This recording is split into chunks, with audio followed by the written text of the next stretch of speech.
meus amados, nós vamos abrir a palavra de Deus. E convido você para abrir o texto bíblico no primeiro livro de Samuel. Primeiro livro de Samuel, capítulo 17.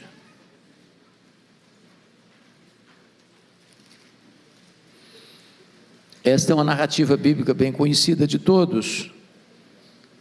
E eu vou ler apenas os versos 45, parte do 46 e do 47. Entretanto, pretendemos fazer uma exposição de todo o capítulo e preciso que você mantenha a Bíblia aberta depois da leitura. 1 Samuel 17, 45.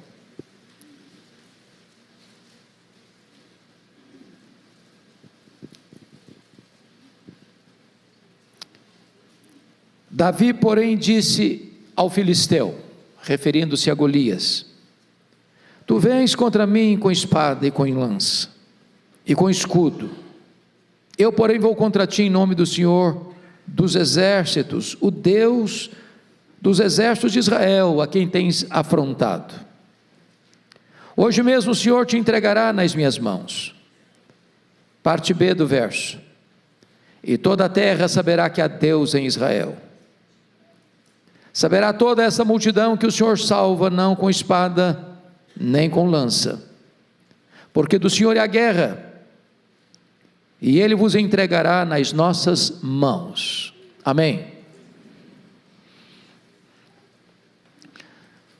Essa é uma das narrativas mais conhecidas da Bíblia. Esse é um dos textos clássicos da Bíblia para tratar de uma batalha, de uma guerra espiritual. E eu preciso dizer a você nesta noite que, seja do ponto de vista real ou figurado, os gigantes ainda existem. E eles são muitos. E eles são atrevidos. E eles são insolentes. E eles teimam em se colocar no nosso caminho para nos assustar, para nos intimidar, para nos fazer correr com as pernas bambas de medo. Gigante é tudo aquilo que parece ser maior do que você. Gigante é tudo aquilo que intimida você. Há gigantes que estão fora de nós. Há gigantes que estão dentro de nós. Há gigantes que nós os criamos no laboratório do medo, e eles se levantam como fantasmas para nos assustarem. Um gigante pode ser uma pessoa, uma circunstância, um sentimento, um trauma, uma doença, uma perda, uma decepção, um luto. Eu não sei quais são os gigantes que você enfrenta, mas eu quero lhe dizer que Deus não chamou você para ter medo dos gigantes, para medir a altura dos gigantes, para fugir dos gigantes. Deus chamou você para vencer os seus gigantes.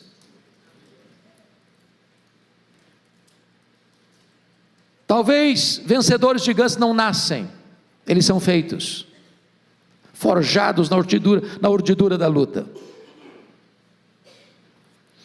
Thomas Alva Edison, que foi um grande cientista, disse certa feita que as nossas vitórias são construídas de 10% de inspiração e 90% de transpiração. Tem trabalho, tem suor, tem lágrimas. Esse próprio cientista, dizem os seus biógrafos, que quando ele era pequeno, a escola o devolveu, não tinha os mesmos direitos que se tem hoje. E quando ele perguntou para sua mãe: por que, mamãe, que a escola me rejeitou? Sua mãe respondeu: é porque você é muito inteligente, filho. Seus coleguinhas não vão conseguir acompanhar você. Eu vou investir em você. E investiu mesmo. E Thomas Alva Edison veio se tornar o maior cientista de todos os tempos, no sentido de registrar patentes. Cerca de 1000 patentes. Muitas invenções, dentre elas a lâmpada elétrica. Muitas pessoas têm enfrentado seus gigantes e vencido seus gigantes. Por exemplo, John Milton ficou cego aos 50 anos de idade. Não é fácil enxergar e deixar de enxergar. Alguém diz: acabou a vida dele. Pois depois de completamente cego, ele escreveu o grande clássico, O Paraíso Perdido. Ludwig van Beethoven foi um músico de qualidades superlativas. Sua família tinha sérios problemas de formação genética. Quando a sua mãe engravidou, o médico recomendou a ela interromper a gravidez. Ela corajosamente manteve a gravidez. Nasceu Ludwig van Beethoven, um músico excelente, mas por uma surdez progressiva, aos 46 anos de idade, ele ficou completamente surdo. Parecia o fim para a carreira de um músico. Mas depois de completamente surdo, ele compôs as suas mais importantes sinfonias. Venceu o gigante da surdez. Talvez a mais celebrada compositora evangélica de todos os tempos foi Fanny Crosby. Fanny Crosby compôs cerca de 8.000 hinos. Cantava todos eles de cor. Praticamente conhecia todo o Novo Testamento de cor. Essa mulher viveu 92 anos. Porém, ficou cega por um erro médico na 6ª semana de vida. Passou toda a sua história na escuridão. Mas ela inspira e consola milhões de pessoas com as suas músicas ainda hoje. Que segurança tenho em Jesus, pois nele gozo paz, vida e luz. Quer estar ao pé da cruz, que tão rica fonte. Hinos de Fanny Crosby. Venceu o gigante da cegueira. Quais são os seus gigantes? Hoje Deus está aqui convocando você para enfrentar e vencer esses gigantes. Esse texto nos fala de uma guerra. Israel está lutando contra os filisteus. Os filisteus foram os mais terríveis inimigos de Israel por séculos. Oriundos da região do Mar Egeu, migraram para Israel na região costeira ocidental, na parte próxima ao Mediterrâneo. Nunca foram vencidos por Israel, senão no período de Davi. Eles eram muito mais preparados militarmente, eles tinham carros de ferros, eles eram numerosos e muito valentes na guerra.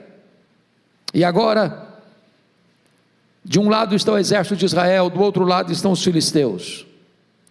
Na hora do enfrentamento, do embate, da conflagração, diz a Bíblia que levanta um duelista do lado dos filisteus, chamado Golias, um homem de 3 metros de altura, trajando uma armadura de 60 quilos, a ponta da sua lança pesava 6 quilos, havia um escudeiro na sua frente, e esse homem insolentemente disse para os soldados de Israel: não é preciso lutar, dê-me um homem para lutar comigo, se ele me vencer, nós serviremos vocês, se eu vencer, vocês nos servirão.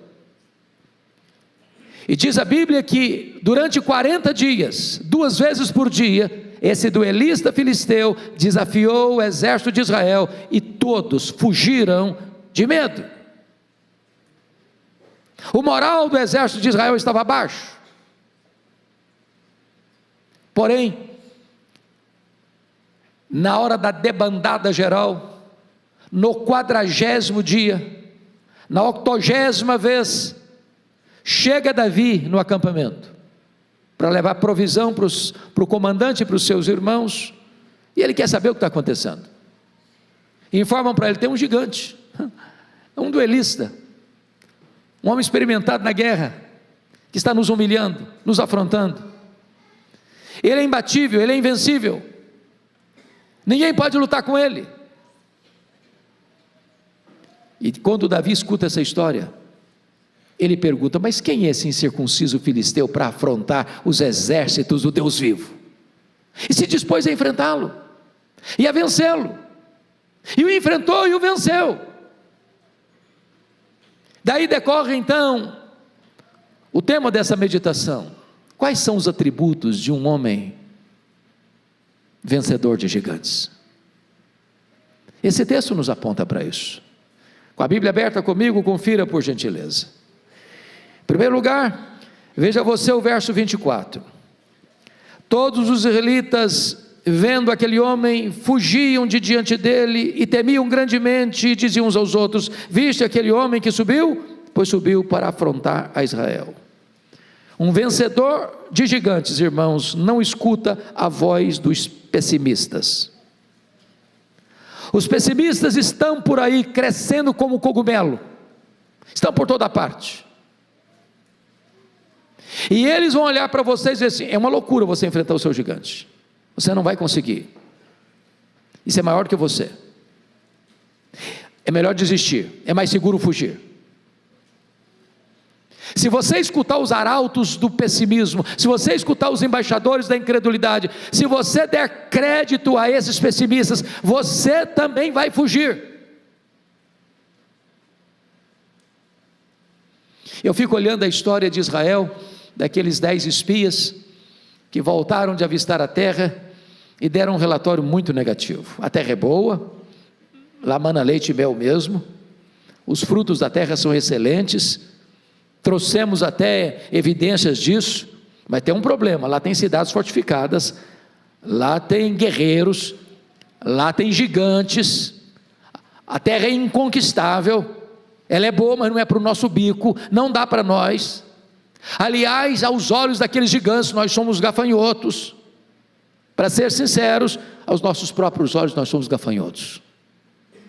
Príncipes, menos do que príncipes. Homens, menos do que homens. Insetos, gafanhotos. Sabe o que a Bíblia diz? Que em virtude de escutar a nação, o relatório pessimista desses espias, Deus puniu a nação toda, e toda aquela geração que saiu do Egito, exceto os 2 espias que creram que Deus poderia dar-lhes a terra, pereceram no deserto. Não escute os arautos do pessimismo. Deus pode levantar você para vencer aqueles gigantes que desafiam você, que intimidam você e que fazem você sofrer. Mas a segunda marca de um vencedor está aí comigo, confira, versículos 14 a 16. Davi era o mais moço, só os 3 maiores seguiam Saul. Davi, porém, ia a Saul e voltava para apacentar as ovelhas de seu pai em Belém. Chegava-se, pois, o filisteu pela manhã e à tarde, e apresentou-se por 40 dias. Essa marca é a seguinte: você não tem que ficar olhando para as dificuldades do ontem, você tem que olhar para as oportunidades que Deus põe diante de você hoje. Vamos entender isso aqui. Quando Abner, comandante do exército de Israel, vai à casa de Jessé para alistar alguns de seus filhos para serem soldados, para defender a nação, ele escolhe os 3 mais velhos. Davi não foi escolhido nem lembrado. Talvez alguém dissesse: olha, esse Davi não tem idade para ser soldado, ele não tem cancha para ser soldado, ele não tem preparo para ser soldado, ele não tem porte de soldado. Mas o único homem que teve coragem de enfrentar o gigante, nem lembrado foi. Eu conheço muita gente doente, emocionalmente doente, porque um dia não foram lembrados, porque ninguém acreditou nele, não acreditou nos seus dons, não acreditou nos seus talentos, foi abandonado, foi esquecido.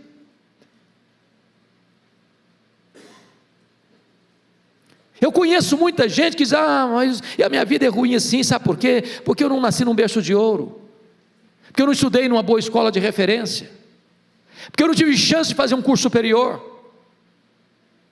Ficam lamentando os problemas do ontem, quando Deus quer que você olhe para as oportunidades que Ele está dando para você hoje.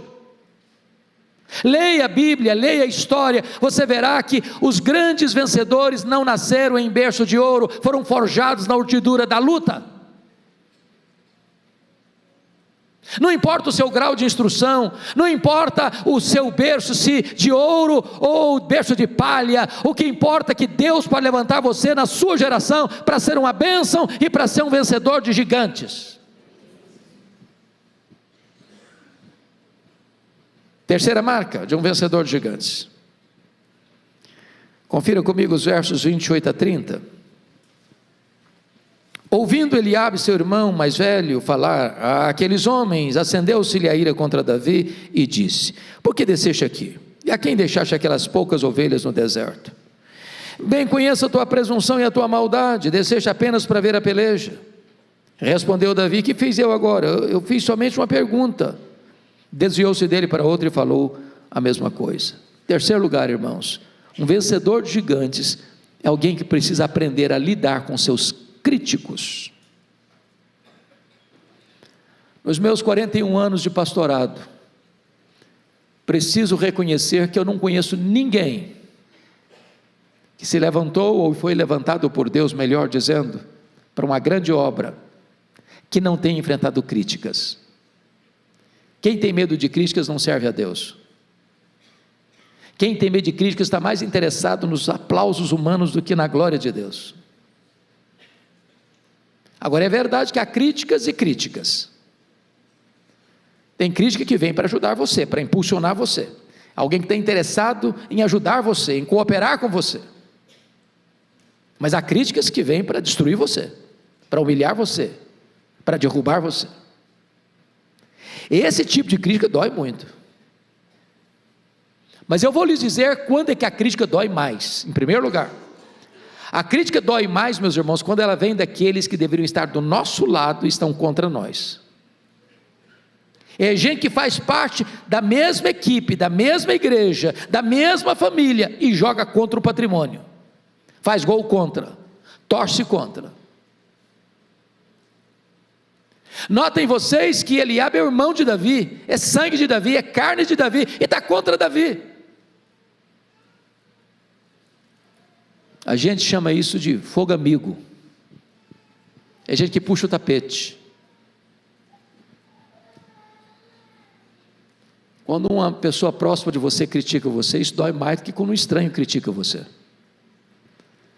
Se você passando pela rua, recebe uma fechada, e alguém fala um palavrão para você, faz um gesto obsceno para você, você fica irritado 30 segundos, dobrou a esquina, você não sabe quem é a pessoa, não sabe de onde ela vem, para onde ela vai, já esqueceu.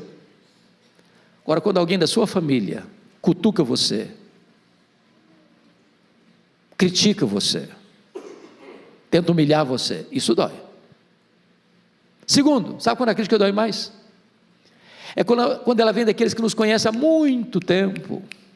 O Eliabe era o mais velho, o Davi era o caçula, eles eram 8 irmãos. Eliabe viu Davi nascer, viu Davi crescer, e apesar disso criticava Davi. Na verdade, meus irmãos, o que incomoda os críticos não são seus defeitos, são suas virtudes. O que o crítico não tolera é que você seja honrado e ele não. É por isso que Eliabe está criticando Davi. Terceiro lugar, sabe quando a crítica dói mais? Quando ela é contínua, quando ela é contumaz. Olha comigo o versículo de número 29, aliás, versículo 29, quando Davi pergunta assim: que fiz eu agora? Eu só fiz uma pergunta. Sabe o que significa isso? Davi está perguntando para o seu irmão assim: ô Eliabe, até quando você vai ficar no meu pé? Quando você vai me dar descanso? Para com isso, rapaz. Esse tipo de crítica, como uma goteira, incomoda. Ou, irmãos, às vezes tem gente, até na igreja, que parece que tem até um ministério, sabia? É o ministério da crítica. Ele acha que vai resolver o mundo com as críticas dele. Pode acontecer tudo direitinho, não tem um elogio. No dia que as coisas não saírem do jeito que ele queria, lá vem a crítica. Sabe quando a crítica dói mais? Em quarto lugar, quando ela vem envelopada em destempero emocional. Olha o versículo 28. Acendeu-se a ira de Eliabe contra Davi. Uai, mas o que o Davi fez para o Eliabe para ficar irado? Fez nada. Mas por que ele está irado contra Davi? Sabe por quê? O Eliabe ficou pensando assim: e se esse menino enfrenta esse gigante e vence esse gigante, como é que vai ficar a minha cara? Eu sou mais velho, eu sou soldado, já tem até uma patente aqui na minha farda. Sabe o que irrita os críticos? É a possibilidade de você vencer. Sabia que a psicologia humana prova que você e eu temos mais facilidade de chorar com os que choram do que nos alegrarmos com os que se alegram? Tem gente que não fica feliz porque a igreja Pinheiro está crescendo. Tem gente que não fica feliz quando você vê alguém rompendo na vida. Tem gente que fica incomodado porque Deus está abençoando o seu trabalho. Isso é o crítico. Mas sabe quando a crítica dói mais? A crítica dói mais quando o crítico tem a síndrome de Deus. Sabia disso, que o crítico tem síndrome de Deus? Olha o versículo 28. O Eliabe perguntou assim para o Davi, disse assim acerca do Davi: bem conheça a tua presunção e a tua maldade. Você veio aqui só para espiar essa peleja. Meus irmãos, isso é um juízo de valor. Isso é foro íntimo. Presunção e maldade só Deus conhece. Mas o crítico julga suas palavras, julga suas obras e julga suas intenções. A grande pergunta é: será que Eliabe tinha razão? Será que Davi estava ali mesmo porque ele era presunçoso? É isso mesmo. Vamos entender?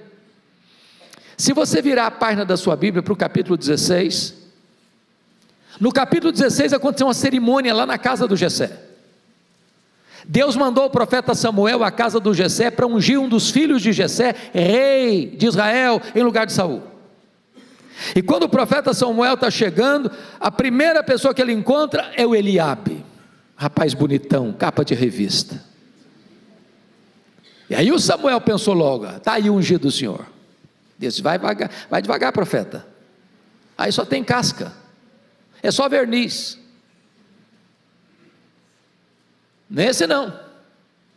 Diz a Bíblia que todos os outros filhos de Jessé passaram diante de Samuel e disse: não é esse, também não é esse, também não é esse aqui também não é, também aquele ali não é, esse aqui também não é. Ué, mas acabaram os filhos? Ah, não, tem o caçula, mas o caçula, tadinho, ele é um menino ainda, ele está lá cuidando de ovelha. Pois é, e nós não vamos nos assentar à mesa enquanto ele não chegar. Aí chega o Davi esbaforido: o que está acontecendo aqui? Deus: é esse aí, pode tornar um azeite na cabeça dele, esse aí. Você imaginou como é que ficou o Eliabe? O menino furou a fila.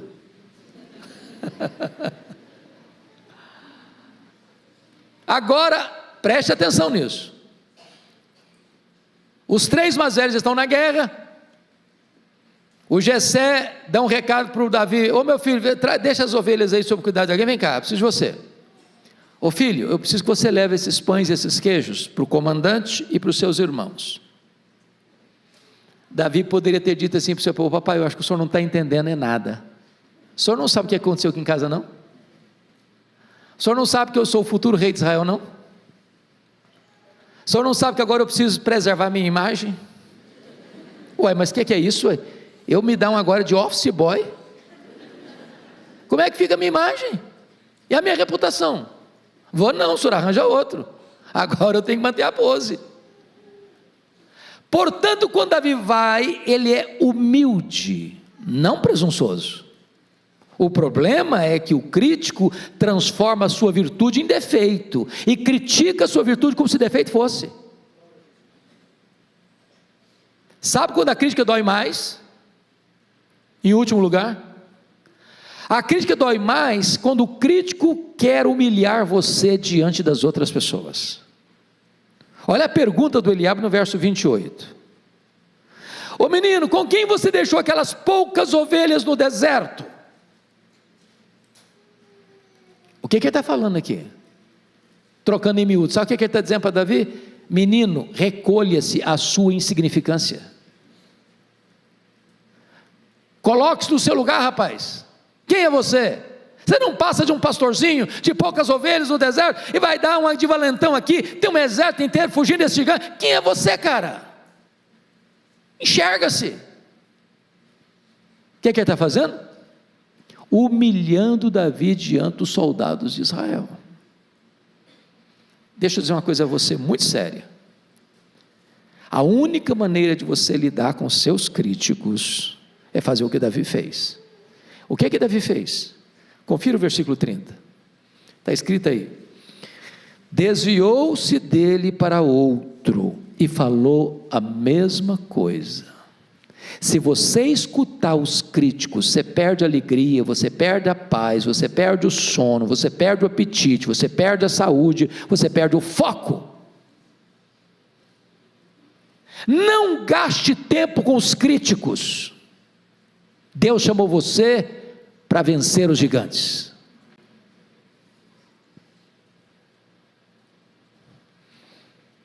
Quinta marca de um vencedor de gigantes. Aliás, quinta, não quarta. Confira comigo os versos 38 a 40. Saul vestiu a Davi de sua armadura e lhe pôs sobre a cabeça um capacete de bronze, vestiu de uma couraça. Davi cingiu a espada sobre a armadura e experimentou andar, pois jamais havia usado. Então disse Davi a Saul: eu não posso andar com isso não, pois nunca usei. E Davi tirou aquilo de sobre si, tomou o seu cajado na mão, escolheu para si 5 pedras lisas do ribeiro e as pôs no alforje de pastor que trazia saber no surrão, e lançando mão da sua funda, foi-se chegando ao filisteu. Um vencedor de gigantes é autêntico, ele não tenta imitar os outros. Vestir roupa de rei sem ser rei não faz de você um rei. Quando eu li esse texto, pastor Arival, e é para mim uma das mais lindas narrativas da Bíblia, eu dou risada às vezes sozinho. Pensa comigo aqui. A Bíblia diz que o Saul era o cara mais alto de Israel. Davi era um cara de altura mediana. O Saul era manequim 70, o Davi manequim 52. Quando botou aquele monte de armadura em cima do Davi, gente, sobrou armadura. O cara não conseguia nem andar, era um estorvo, era uma loucura aquilo.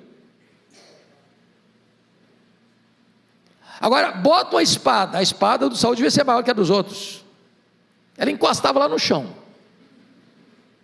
O Davi não conseguia andar com aquilo. Ele arrancou aquela tralha toda de cima dele e falou: eu não sei usar isso não, nunca usei esse negócio não, e tem uma coisa, eu não sei mesmo, e não quero também, pronto. Aí ele correu lá no ribeiro. Gente, se vocês visitarem essa região de Israel, vale a pena, porque lá até hoje, nesse lugar, tem pedras assim, tamanho de um ovo, lisinha, que dá vontade até você dar umas pedradas. Botou 5 para não ter problema. E aí pegou a funda e correu na direção do gigante. Sabe o que ele está dizendo? Gente, ele está pensando assim: com essa funda aqui, eu sou um doutor, eu consigo acertar um fio de cabelo, quanto mais a testa de um gigante. O que Davi está nos ensinando? O que Davi está nos ensinando é que não basta ter coragem, é preciso ter preparo. Coragem sem preparo é loucura. Meus irmãos, nós vivemos hoje um mundo distinto, nós vivemos hoje um mundo dos especialistas.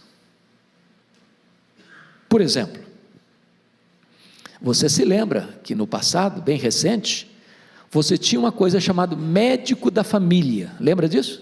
Médico da família. Ele era médico do vovô, médico da vovó, do papai, da mamãe, do filho, da filha, do neto, da neta, e o médico clinicava do alto da cabeça à planta dos pés, e pronto, era o médico. Hoje, se a dor é do lado direito, é um médico, se a dor é do lado esquerdo, é outro médico. Se a dor de dente é de um jeito, é um dentista, se a dor de dente é do outro jeito, é outro dentista, porque é o mundo dos especialistas. Eu pergunto a você, qual é o seu trabalho? Não importa o seu trabalho, se você for um especialista, você vai ser bem sucedido. Você pode fazer salgadinho para fora, você vai fazer o melhor salgadinho da cidade. Você vai ser professor, você vai ser o melhor professor da escola.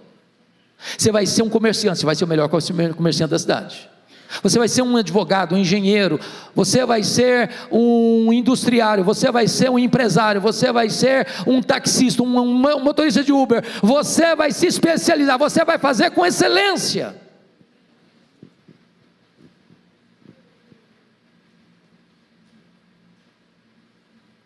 Quando Davi pegou aquela pedra não era pedra, era um míssil. Era um projétil. Ele não está fugindo, ele está caminhando na direção do gigante.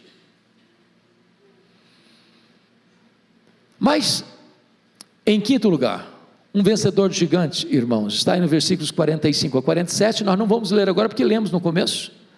O vencedor de gigantes é aquele que reconhece que, apesar do seu preparo e da sua coragem, quem dá a vitória é Deus. Quando Davi vai enfrentar o gigante vem lá com as suas afrontas, com as suas blasfêmias, com as suas ameaças, e Davi diz para ele: você vem contra mim, com paus, com escudo, com espada, mas eu vou contra você em nome do Senhor dos Exércitos, e toda a terra saberá que há Deus em Israel, e a terra saberá que Deus salva, não com escudo, não com lança, porque do Senhor é a guerra. Entenda isso, amado, quem dá a vitória é Deus. Quem leva você para frente é Deus, quem faz você triunfar é Deus. Não a nós, Senhor, não a nós, mas ao teu nome da glória, porque dele, e por meio dele, e para ele, são todas as coisas. Eu não sei quais são seus gigantes, mas você não pode vencê-los sozinho, você não pode triunfar sozinho. Você não pode entrar nessa luta espiritual de cara limpa. Você precisa de armas espirituais poderosas em Deus para destruir fortalezas e anular sofismas. Você precisa do poder de Deus e ser revestido de toda a armadura de Deus. Você precisa confiar não nos seus talentos, não nos seus dons, não no seu dinheiro, não na sua força dos seus músculos, não nas suas estratégias. Você precisa confiar em Deus. É de Deus que vem a vitória.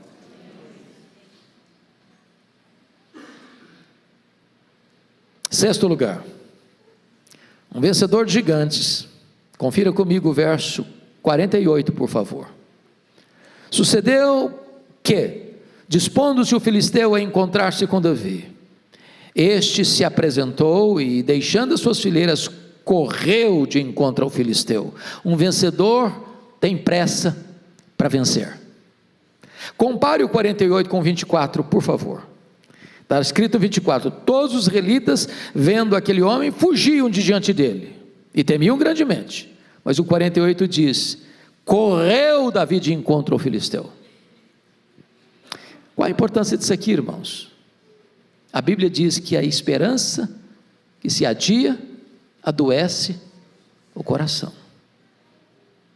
Tem problemas na nossa vida, irmãos, que vão ficando encruados, porque a gente está adiando, empurrando com a barriga, escondendo debaixo do tapete.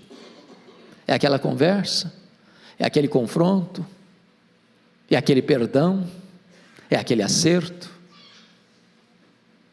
é aquela decisão. Tem um ditado aqui no Brasil, muito conhecido de todos nós: é melhor você ficar vermelho meia hora do que amarelo a vida inteira. Então tome decisão. Pare de ficar adiando as coisas. Tenha pressa para vencer. aquele pecado que tenazmente assedia você, peça a Deus: Senhor, eu não vou ficar mais com a coleira no pescoço do diabo, não, vou vencer em nome de Jesus, vamos romper com isso, aquele vício, que domina você, que escraviza você, em nome de Jesus, você vai vencer. Gente viciada em pornografia, que todo dia, toda hora, está lá, se alimentando de lixo, em nome de Jesus, toma a decisão de matar esse gigante, de vencer esse gigante na sua vida. Está na hora de você parar de adiar a solução dos problemas, enfrentá-los, vencê-los, não na sua força, mas na força do Deus onipotente.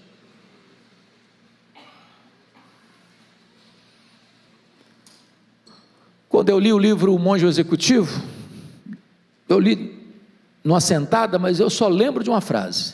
Tem hora que às vezes o livro vale uma frase, a frase vale o livro, não é verdade? E o que valeu o livro para mim foi essa frase: você não é o que você fala, você não é o que você sente, você não é o que você promete, você é o que você faz.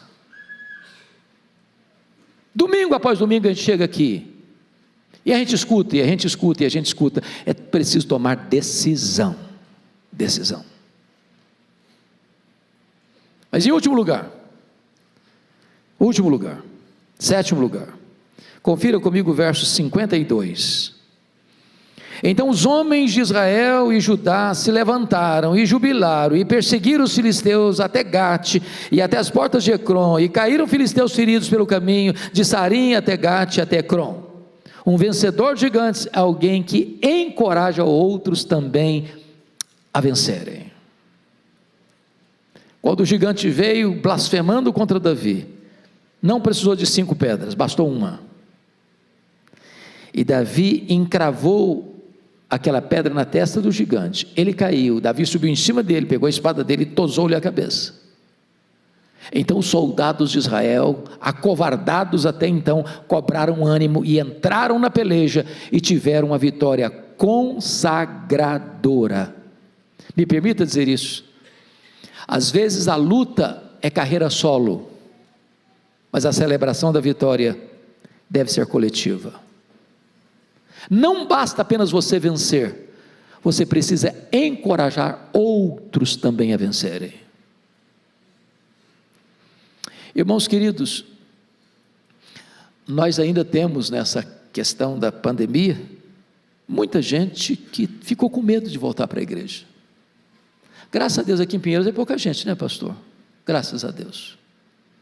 Mas por onde eu ando, por onde eu passo, eu escuto relatórios até negativos. Há pouco tempo eu estava conversando com um colega pastor, de uma outra denominação, querida, irmã, e o pastor falando comigo com lágrimas nos olhos: pastor Hernandes, a minha congregação tinha 80 membros. 80 membros. Quando voltou, 40 deles, a metade deles, 50% da igreja: pastor, pode tirar meu nome, não volto não, não quero mais. Tem crente que acha que o vírus da Covid está na igreja, e só na igreja. É um perigo entrar aqui.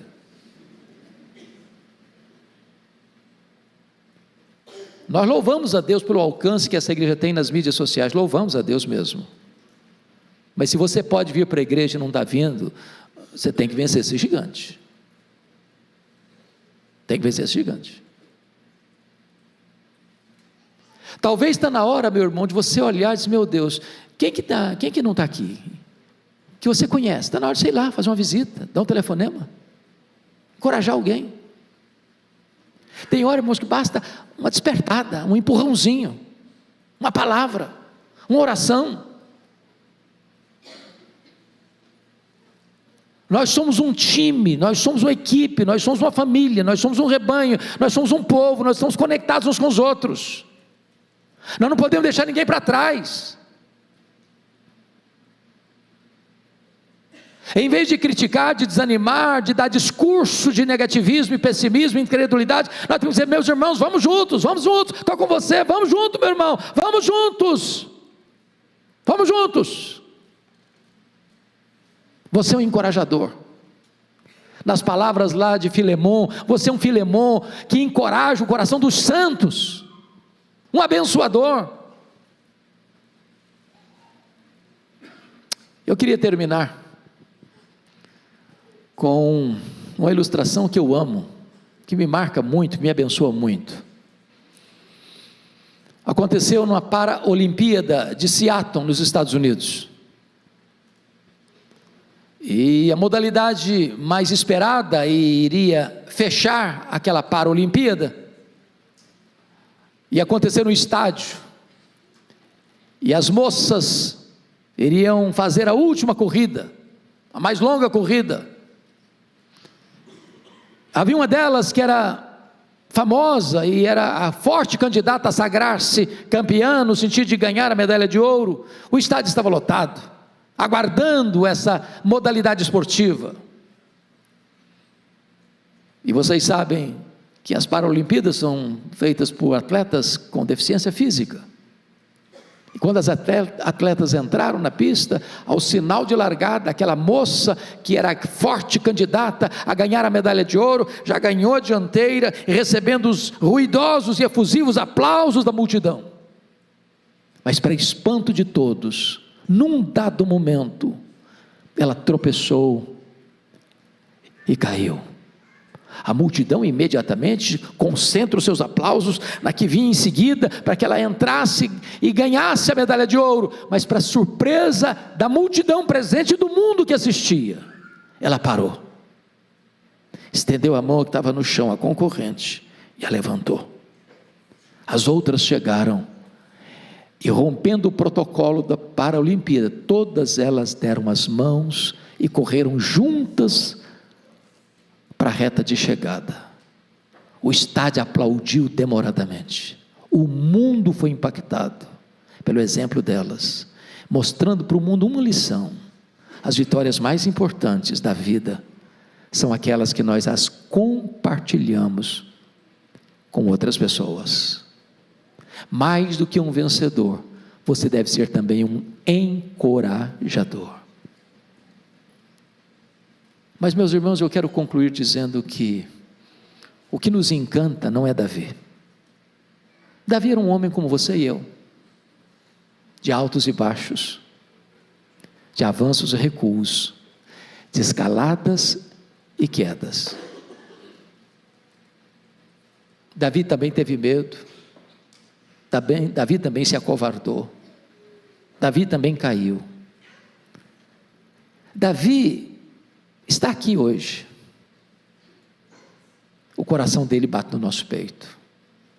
O que nos encanta é o filho de Davi, é o Messias, é o Rei dos Reis, Ele é o Senhor dos Senhores. Ele sim é o vencedor invicto em todas as batalhas. Ele sim é o Rei da glória, que entrou em campo para derrotar o diabo, para derrotar a morte, para morrer e ressuscitar, voltar para o céu, derramar o Espírito Santo, está assentado no trono, e Ele vai voltar para buscar a sua igreja. Ele nos fez mais do que vencedores, e com os olhos nele, os gigantes vão cair, e nós vamos avançar rumo à glória. Que o Senhor nos abençoe. Amém.